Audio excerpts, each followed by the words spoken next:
I want to introduce our panel here, and I'm going to go right up on the edge here. Mike Klein, most of you know, he's been at these events for a long time, and he refers to himself as a serial entrepreneur, and I think that's quite good. He started Steeplechase in the 90s, right? And then he was with Interlink Technology, another startup here in the software security area, and now he's COO and what else? IT director, president of Online Technology, which was started maybe about 10 years ago. Right? Yeah, 94. So it's been around almost 20 years at this point.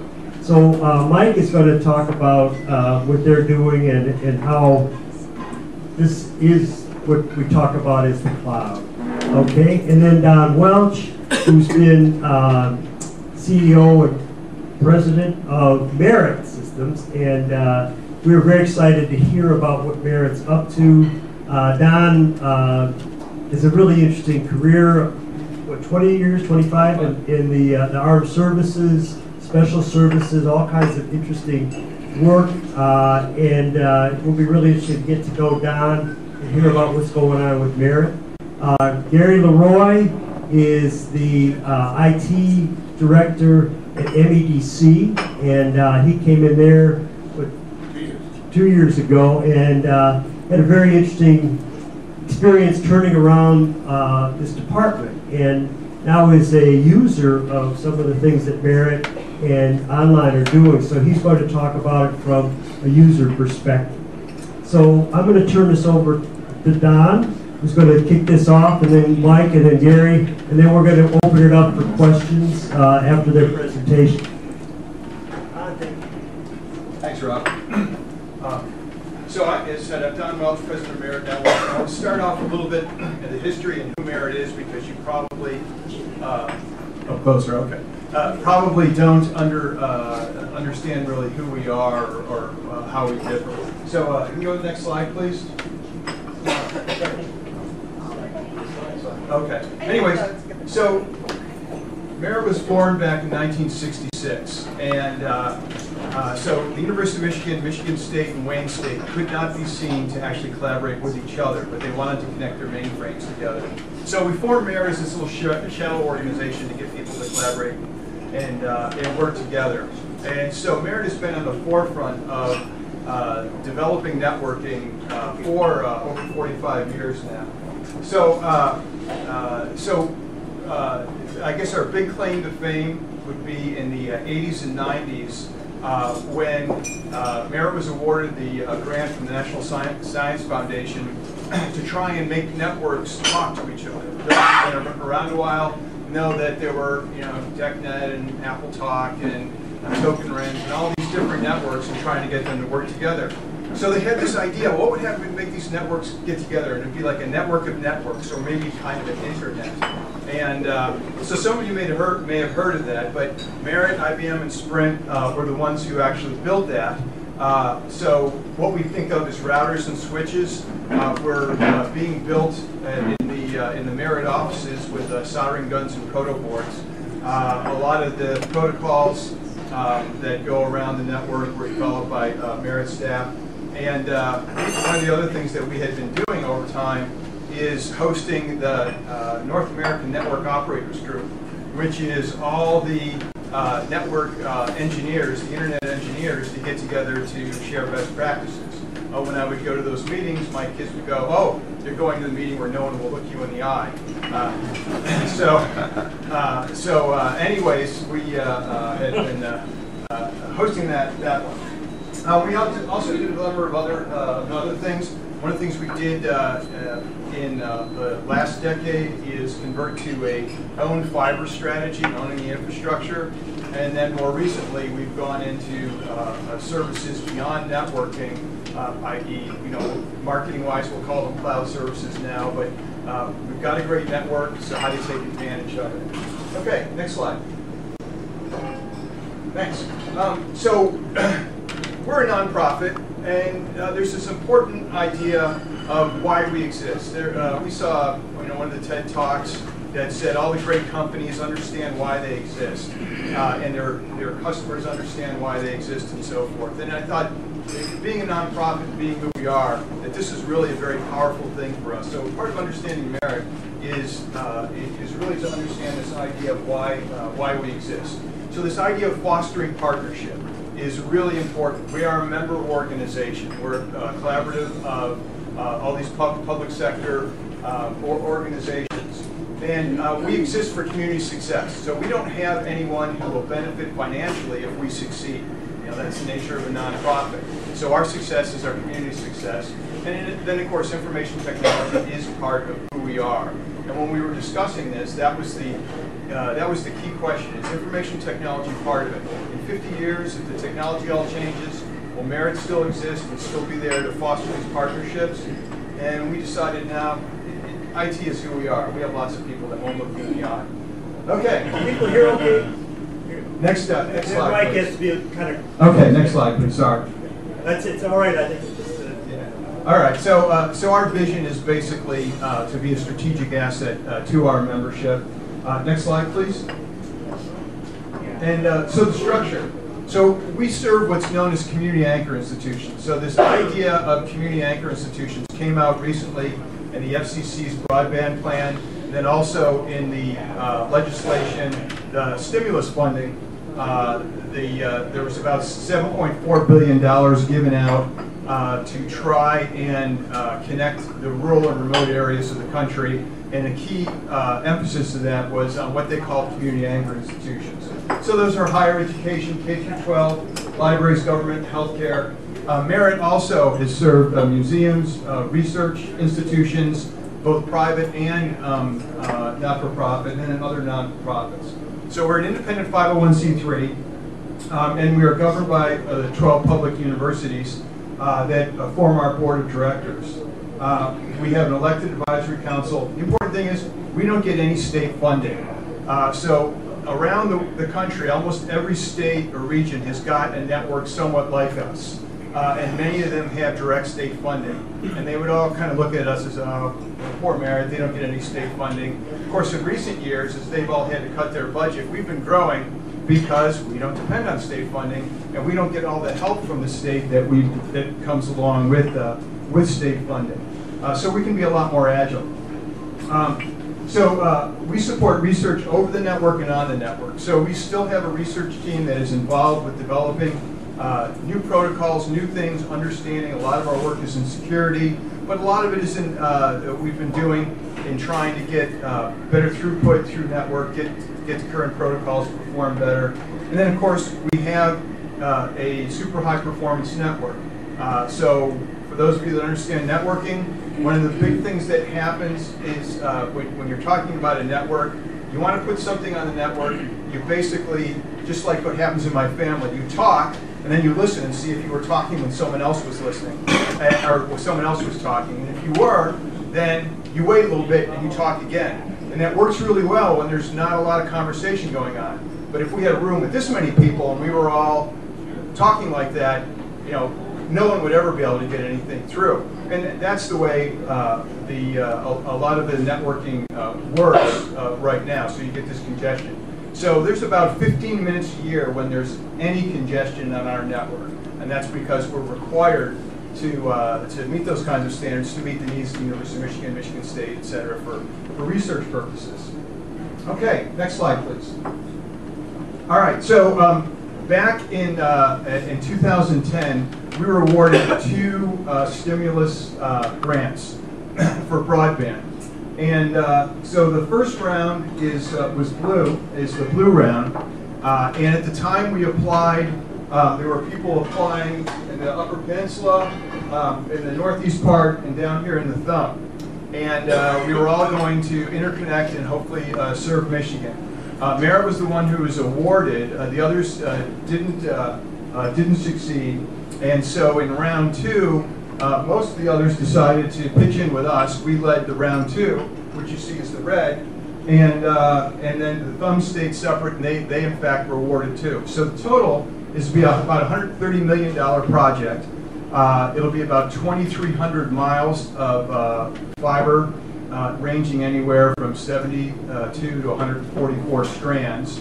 So how important is a strand of fiber? You need one pair, two strands, to kind of go in one direction. So with that strand, current reasonable technology says that you can put 40 10 gigabit per second waves on a pair going in each direction. If you want to double stack it, you can put 80. Now, of course, you can buy 100 megabit technology, but that's really expensive and nobody really needs that yet. So this is a tremendous capacity that we have that we'll be able to deliver throughout the state of Michigan. For those of you that have vacation up here and know what your cell phone coverage is like, this will be a big difference. I guess the other important thing to realize is that we are a nonprofit, and we serve the nonprofit community. We have 7 commercial partners, if you will, on this who are going to own strands. So there'll be parallel networks to our network.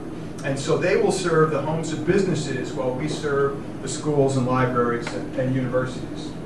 Next slide. Okay, and they talked about all of these things. Did I leave anything important out? I don't think so. Okay, next slide. Okay, Mike's going to spend a lot more time talking about cloud computing. But one of the things that we offer with this infrastructure is we offer cloud services, if you will. But ours are a little different than what you'll see. This is a matrix that basically came from the Gartner group. But when you're talking about cloud services, you can look at these 2 variables. One is access, who has access to it, and the other is who has control over it. So if you look at user control and limited access, what you've really got is a private cloud. You can set up a cloud in your own data center. And if you look at the other end, the public cloud, you're talking YouTube. And you know that an individual user doesn't have much control and everybody has access to it there. And then virtual private, you can set up your cloud computing within in some existing data centers, and there's different flavors of that, customer to the virtual private. And Merit's somewhat in the middle, and that we have a community cloud, being collaborative. Our members control, since they know who they are, we share more information amongst each other. There's a lot more collaboration that goes on. And so, so this is where we're coming from when we deliver cloud services to our membership. Okay, next slide, please. So, as I said, we offer a whole bunch of different services. We've got a great network, but so what? So what do you do with the network? Getting access to the internet is one of the things that we do, the access to commodity internet. I think the interesting thing is about 13% of the traffic that leaves our member campuses actually goes to what we consider the commodity internet. Most of the rest of the traffic is going to other sites that we have. So part of what we're trying to do is get is provide more services. So obviously provide network services, hosted infrastructure, virtual machines, so forth, research services. I've talked about that, unified communication, hosted applications. We spend a lot of time in community development and support. We provide some security services because obviously it's very difficult to share services unless you've got some security. And then professional services. A lot of what is happening to K-12 libraries, colleges, they're losing their IT staff, and people are spread more thinly, and then they need help, so they look to us for professional services. Okay, next slide. All right, so as I said, one of the most important things we do is collaboration. School districts, especially the ISDs, are trying very hard to cut their costs, and one of the ways they can do that is share services. Michigan is a very decentralized state, and there is no hierarchy from above that imposes the kind of sharing of services that other states have. So to do that, you need a relationship. You need reliable, secure connectivity, and you need shared authentication. So that's one of the things that we really do. We have about 24 events a year. We get members of our community in, be it for training, for meetings, for communities of practice. People know each other through being members of Merit. Then they build that trust, and then they can start to share resources. If you want to share school buses between districts, you need to share IT systems. If you want to share food service, you need to share IT systems. That's the key. Okay, next slide. Don, before you go on, I just where'd you get that picture of CEO Connect? Yeah. that was one of our early meetings. Okay, next slide. And of course, research is a key thing that we do. So, research on networking, for those of you that work in the research field, the thing that you really need is data. So when you can find data, then you can solve a problem, get your PhD, and get your grants and so forth. So that's one of the things that we're really good at, is collecting information about performance on the network. And so Arbor Networks is probably the best example of a company that started with a research collaboration with us, and they got all their data. They were able to build a very successful company. They're growing presence here, and every time we try and hire a technical person, they offer more money and we lose them. But other than that, we're still friends, and still do that. So we're doing that to the University of Michigan and other institutions now to try and get that data out to drive that research. And then, of course, supporting research. A lot of the research that's going on takes a lot of computation power. It takes a lot of data. So the high energy physics stuff that's going on over in Europe, that data has to come back. It is terabytes of data, and it's got to get to the researchers. So it traverses our network, Internet 2, comes back into Michigan State and Michigan to try and analyze that stuff. Climate science, a lot of data. Okay, last slide. All right. So just to sum up, so Merit is a not-for-profit, and we serve the community. We are building this big network out throughout all of Michigan. We do have commercial partners on it, so those of you that want to expand your business up to Traverse City, you will have some options for bandwidth as this does build out. And the applications over the network, I think, are increasingly important. Networking is a fairly mature technology now. Don, we got a few more minutes, just take a couple questions now, and then Sure. we can get back. So just specifically any questions on the information you've heard so far? Did you repeat everything you said? These slides will be available, by the way, and We use technology, that's right. Roger Rayle is taping this, and this will be on our website hopefully within the week, so we'll sooner.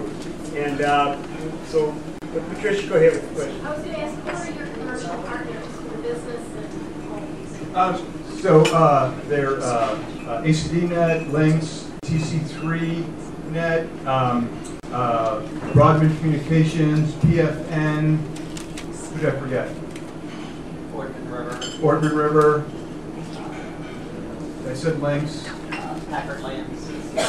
Oh, Great Lakes ComNet. And Packer Lansing. Packerland. And I can introduce Elwood there too. Yeah, Elwood Downing is our VP of, he's got a very long title, but basically member relations services, communications, so forth. I just take the credit. He's the one who makes things work. Any other questions? We go back to slides. Mike? I wonder, Don, with both Michigan and Michigan State on your board, what are you doing on Saturday? Wearing purple. Northwestern, right? Okay, well, we'll turn it over to Mike, and then we'll get more questions later. Thanks.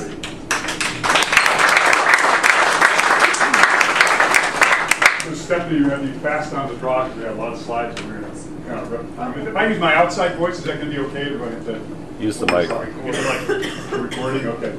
Rob asked me to do two things. One is give you a quick overview of who Online Tech is. And we've been around for almost 17, 18 years now. And then the second thing is talk about cloud computing and not use any buzzwords, which is going to be a real challenge. So let me start off with Online Tech. It started in 1994. It's one of the first internet service providers in the state of Michigan. And it was actually founded by about 6 entrepreneurs, Gary Baker, Ron Reed, Ron Reiser, probably all the names that a lot of people may know here, where they really wanted to go out there. And it actually started 3 days before Netscape went live, or actually started. So a pretty cool history there. They did, Online Tech did dial-up. If you remember back to the old dial-up days, Internet access, shared hosted web development, that was back before there really was a web. A lot of it was just text-based web development and communications. So that's kind of where we started. Next slide. In 2003, so internet service providers grew really well. I remember in 2001, right after the bubble, we had kind of the nuclear winter for internet service providers and for telecom, right? Everything, literally 90% of the ISPs in the country died and went away. Online tech survived, but also had a downturn. And in 2003, my partner and another investor bought Online Tech and decided to shift it from being an internet service provider into a data center operator. Sold off the dial-up. Eventually, we sold off our web business, our email business, and really started focusing on something that at that time was called co-location, which means leverage the data center in multi-tenant, so other companies could bring their servers in and put it into the data center. We started off with 600 square feet.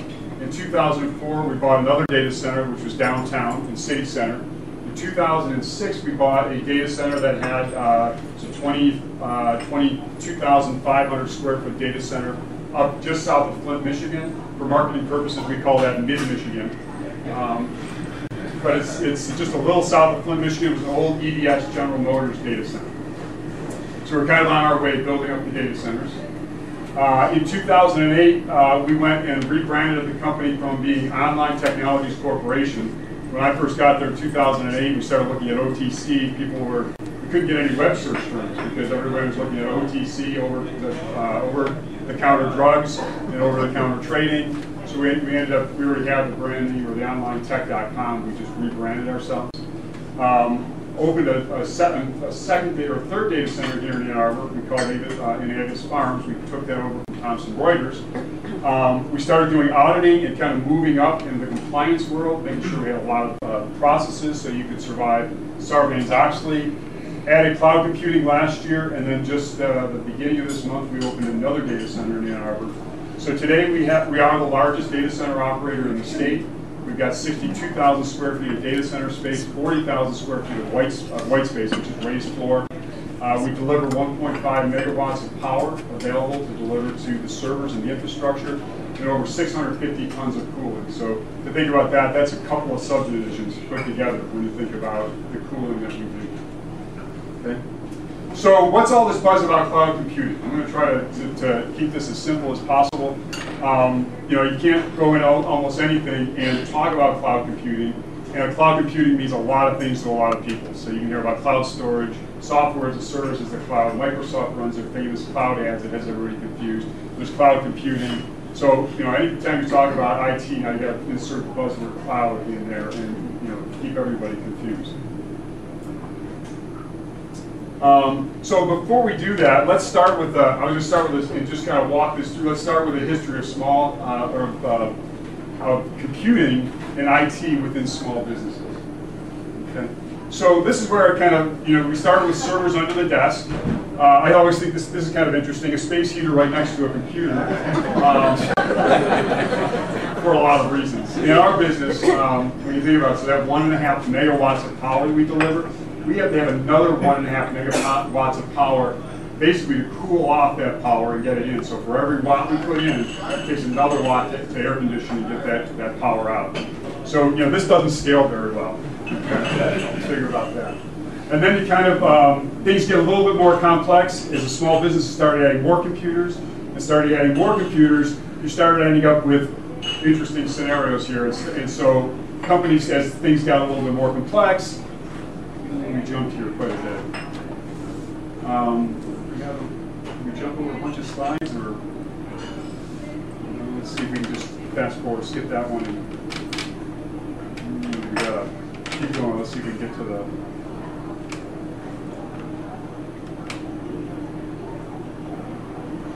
Where is that?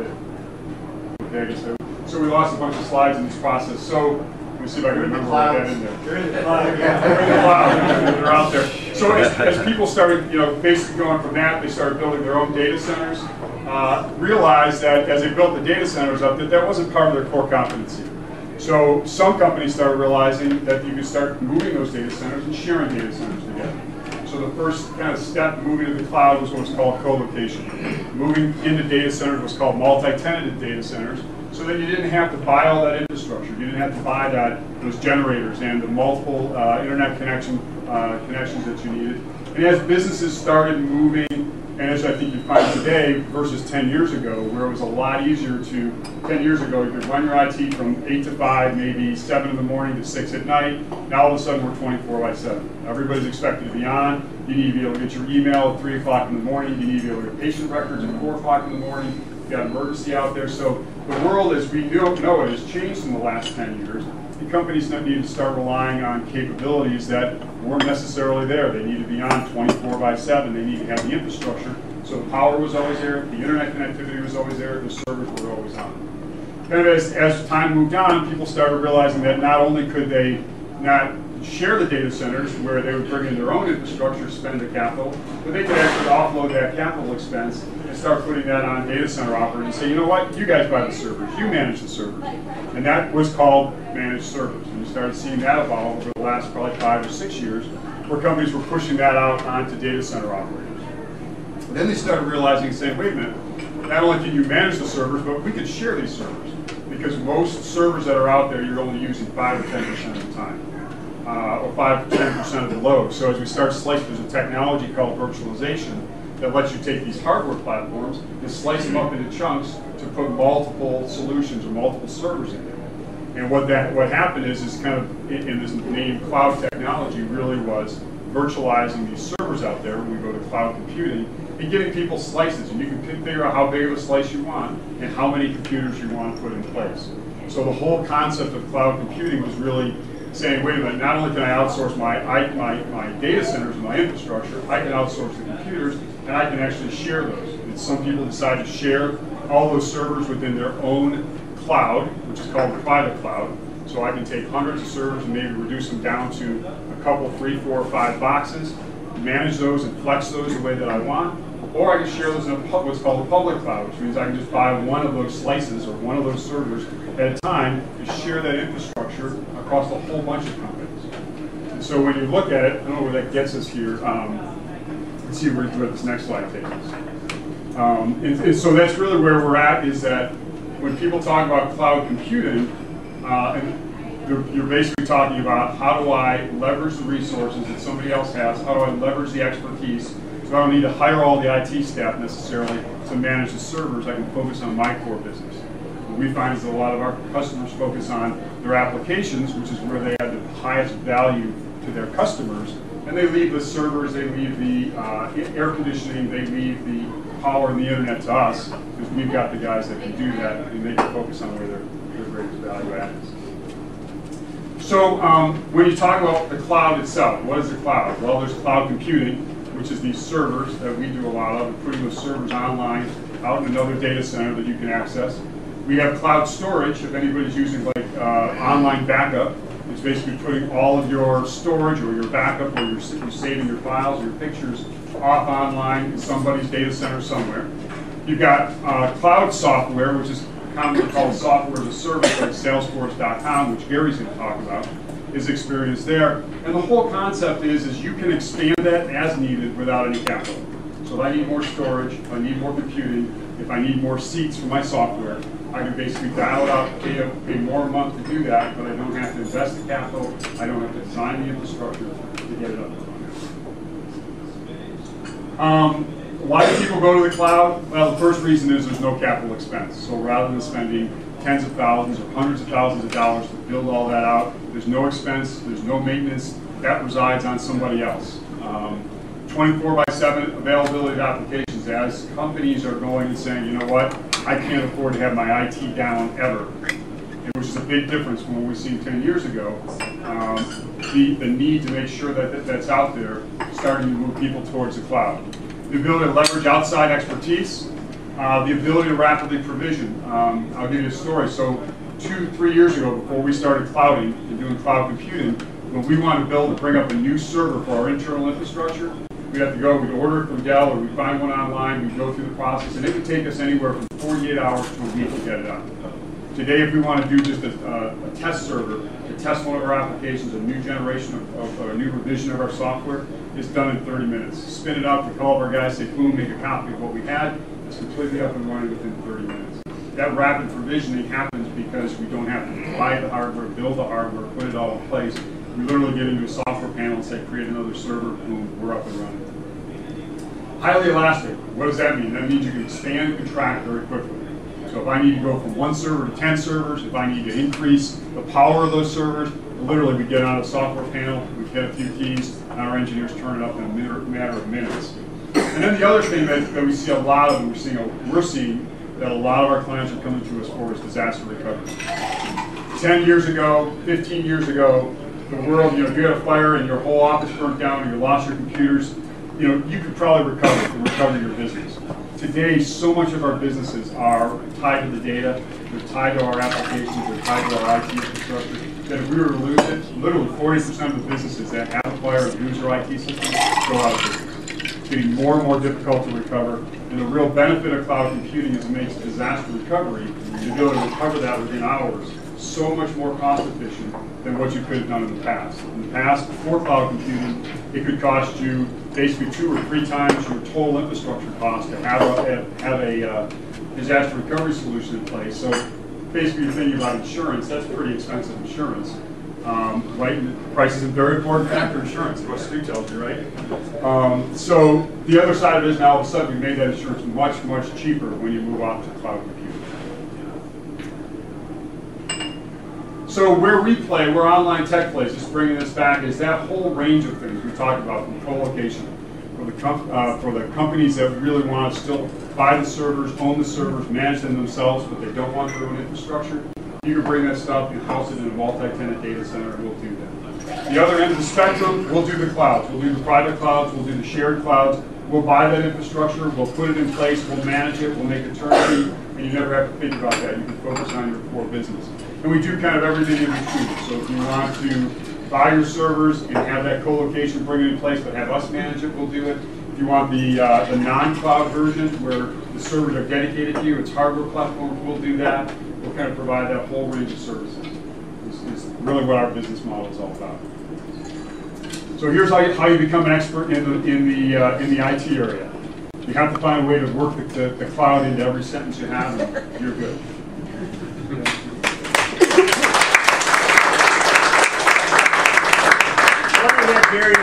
Gary's going to talk about the user of this, and then we'll open it up to questions. So. Thank you, Rob. I like where you're standing. It doesn't have my back to anybody. Thanks for inviting me to talk today. Before I talk about technical stuff, and I'm not going to do too technical stuff like these guys, because I couldn't. And I'm not an IT director, I'm a CIO. That means primarily a business person who speaks IT, as opposed to that person that tries to work those things into every sentence.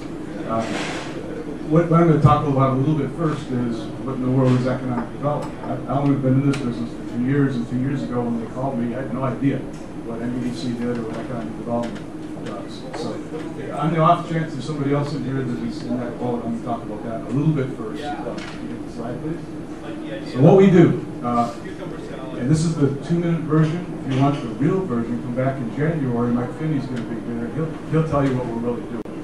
But, we do economic gardening. What's that? That's nurturing the businesses that are already in Michigan, helping them to grow, helping them to survive, making sure that they have what they need to stay here and grow and thrive in the state. We do entrepreneurial ecosystem for entrepreneurship. And that means that through the whole startup process, from concept through first, second, third stage of capitalization, there's a whole support structure that needs to be in place to help small businesses become successful, become larger businesses. So that's a very important part of what we do. It happens, and I didn't know this until I got here, that we have 2 of my colleagues here today. Tom Rico, wave Tom.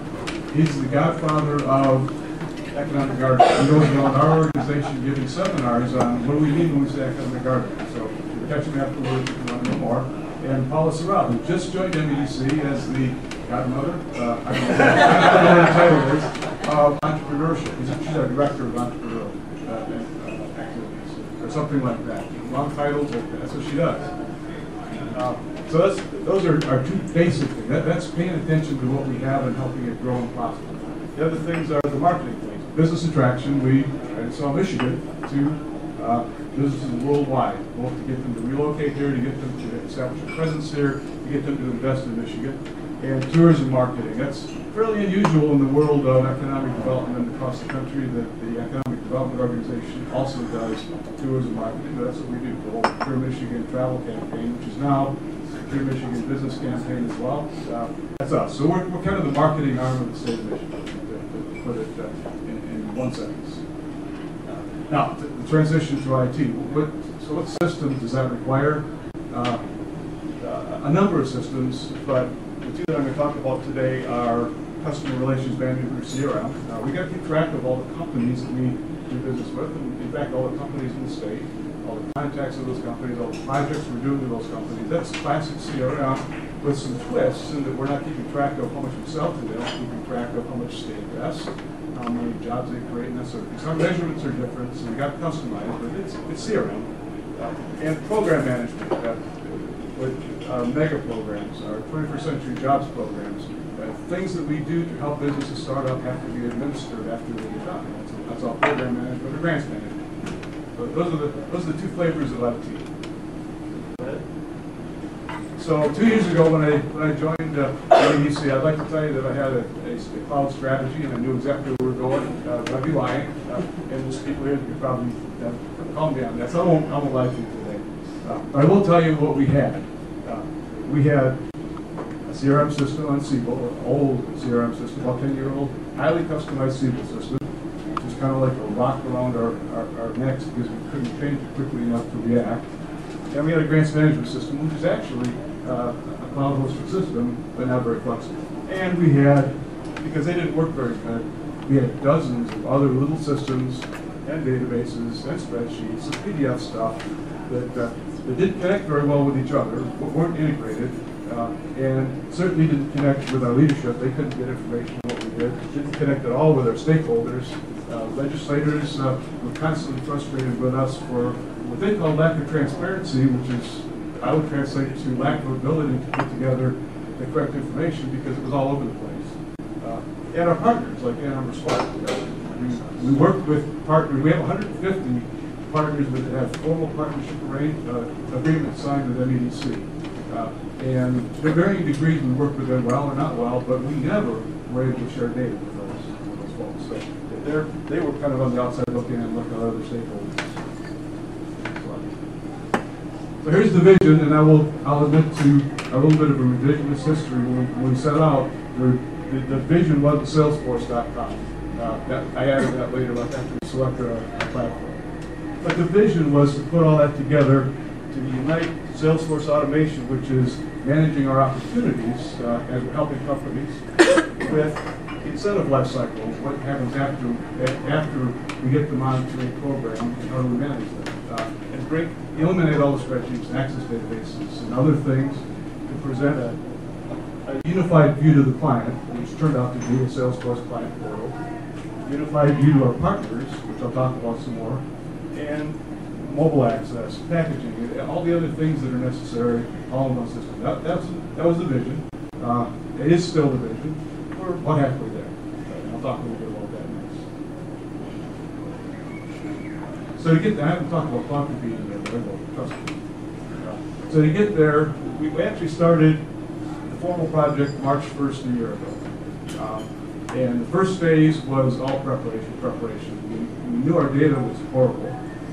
So we put a full-time team in place working on cleansing the data. We couldn't get data out of our systems, so we created a reporting layer on top of our systems to be able to do a better job of reporting while we're working on the underlying systems. And we worked on adoption, which is kind of strange. We had a lot of people that weren't using our old Siebel system very well. We knew that the old Siebel system was going to feed the new whatever system, so we got a big push on getting them to use the current systems at the time, so we had good data going into the new system. That's just basic blocking and tackling for projects, whether you do cloud computing or whatever. And in the meantime, we did an RFI, we did an RFP, we selected both the integrator and the platform, and that's how we came up with Salesforce, and we hired the integrator to help us to do that. We awarded the contract September 30th. Actually, we signed the contract September 30th, so the actual project started 1st of October. We implemented, we replaced our SQL system and our grants management system 6.5 months later, in April 18th, 2011. Included in that was the client portal, and on the fly, we actually implemented in the last month of our project, we implemented two new programs that 21st Century Fox Fund folks came up with as we were implementing the major system. So it was kind of a fun time for us. I'll talk a little bit more about some of the things that some of the lessons we learned as part of doing that. But the real fun is now, because once we've replaced all those things, we've got this platform, and we talk a little bit about what we're doing with the platform beyond just replacing the system. That's kind of the exciting part. We're doing more Salesforce development work today than we did during the project, which is kind of fun. We got 4 different projects going on. First of all, we are now going after all those spreadsheets. We didn't get them all first time around. We've got lots of little systems. We've got lots of programs in the MEDC that weren't in the old SQL system and therefore weren't in the original scope of the project. So phase 2 is, or actually this is phase 3, go after those systems one at a time, get them in. So that's expanding within the MEDC, making sure that all our data is in one place and in the right place, which is up in the cloud, so we can handle it. Full program incentive life cycle, so it's soup to nuts for all the programs, so that there's no other side spreadsheets and databases. I keep talking about spreadsheets and databases like I don't like them. I don't. Spreadsheets are great tools for analyzing and reporting, but not for keeping track of data. So part of our phase 1 is we get a good inventory. So I know where they all are. It's just a matter of as we replace them, we'll decommission them. It's kind of a heavy hand actually. So here's the fun part, partner integration. About 2 months before we actually launched Salesforce, we launched a pilot with 6 of our partners, including Arbor, to do data sharing on the Salesforce platform. The theory was that we could, using a Salesforce to Salesforce connector in the cloud, these are some things that aren't possible if you're not up in the cloud or using a platform like this. Using Salesforce to Salesforce connector, build a statewide connected network of economic development data. So we chose 3 partners that had Salesforce. Arbor has been using Salesforce 6 years or so.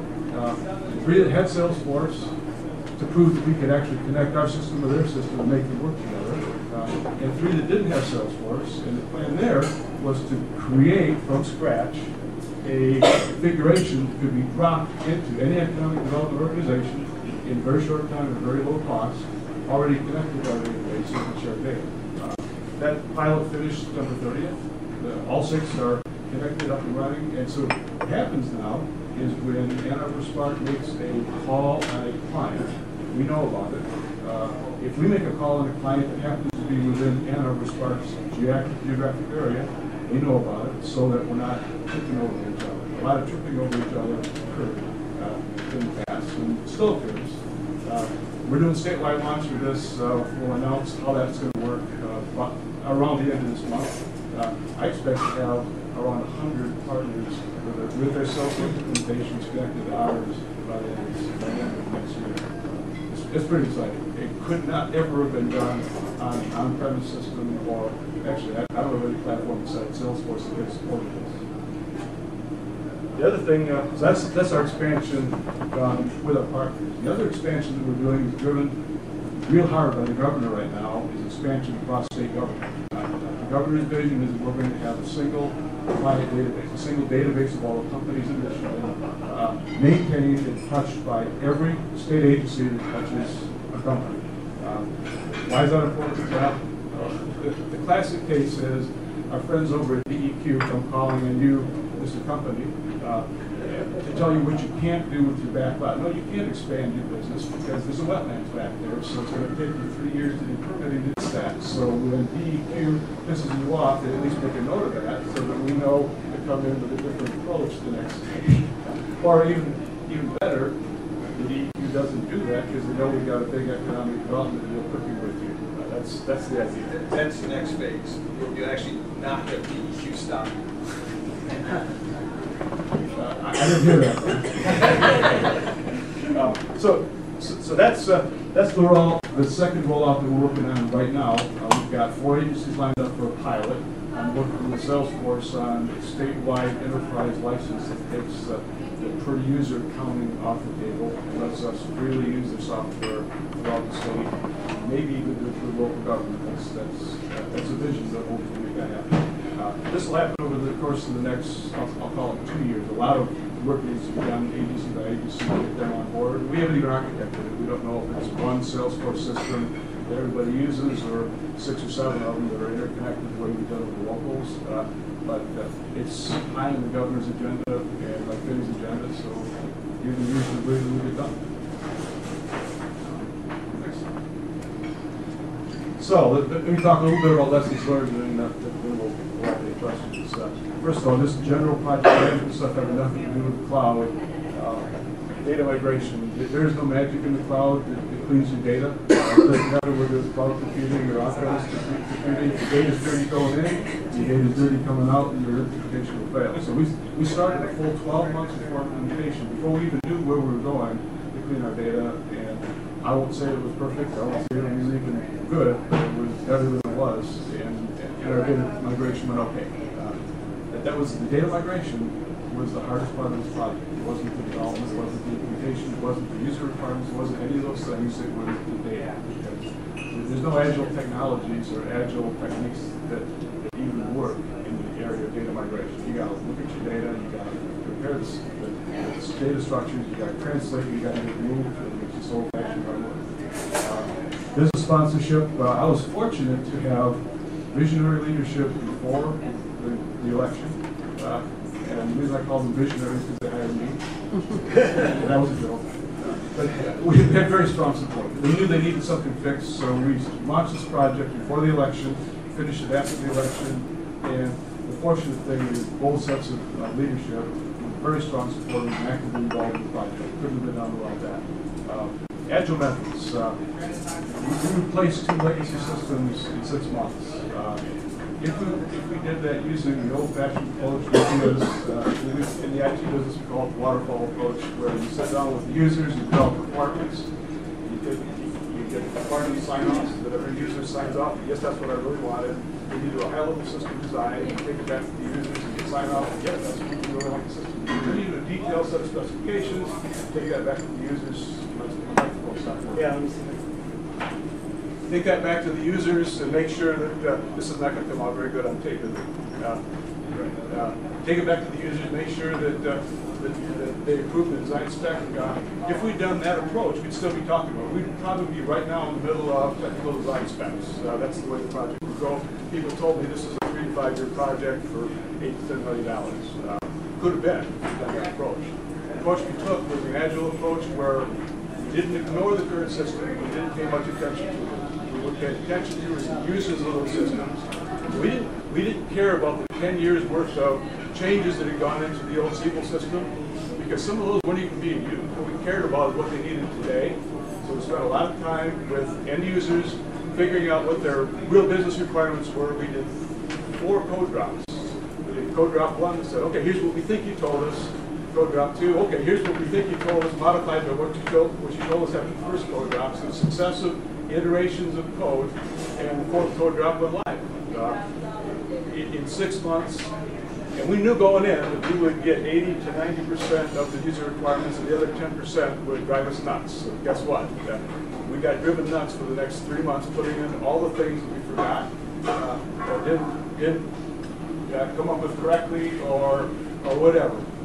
But 90% in 6 months is a whole lot better than spending 2, 3, 4 years and more money than we had thinking about it. So we're pretty happy with where everything went. Because we're live, and we got a platform that we can build out for the rest of the state. So as far as, and I can't tell you. We get the mic back, so maybe we should go to the panel to wrap up the new. Of course. But I don't mean stop it, just dead stop, but can you do the last couple? We don't have a mic, so I'm trying to tell you something. Yeah, okay. So real quickly, the good thing about the cloud is you don't have. I'll get my back to that. The great thing about the cloud is you don't have to concentrate on The mic is not going to come back and we're out of batteries. So Okay. Yeah. Go ahead. Just spoke loud. Yeah. Okay, and I don't have a theater voice, but if it drops, you tell me. In the cloud, you don't have any worries about the technology. Somebody else takes care of updating the software, somebody else takes care of making sure the servers are running, somebody else takes care of the telecom connections, all that stuff that I used to have to have people worry about. They don't worry about. They're doing more productive things. So that's the good news. The bad news is I have no control over those things. So I will tell you that this Friday night at 8 o'clock Pacific time, because everything's in Pacific time, we're going with a new live release of Salesforce. Because of that, for the last 2 weeks, I was frozen. I couldn't do anything. Did they ask me whether that's the end of my fiscal year or not? No. I was frozen at probably the worst time to possibly be frozen. Okay, so we learned to live with that. We learned to plan around that. And we did our last release just before that, and our next release will be right after Salesforce goes in. Because we're doing releases every 2 weeks now. We used to do releases every 6 months. I'm talking about releases of the application code. Yeah, no worries, but also no control. And I can't tell you how weird a feeling it was the first time we had an outage. They rarely occur on this platform. We actually had an outage. And Salesforce is very good about letting everybody know there's an outage. So I go busting upstairs to my application team and say, what are we doing about it? And I look at me like, what's from Mark? Nothing. There's nothing to be done. You wait until it comes back. And from an IT perspective, waiting for somebody else to take care of things with no control. I'm still shivering about that. So the other thing is, this is a real two-edged sword. This is a very high productivity environment. 90% of the changes that get requested by users don't require any coding. I don't have to send them to the development staff. I can have business analysts or other people that are trained in Salesforce administrators make configuration changes to move things around the screen, add new fields. Lots of stuff can be done without any config, without any real development, which makes it the wild, wild west if you're not careful.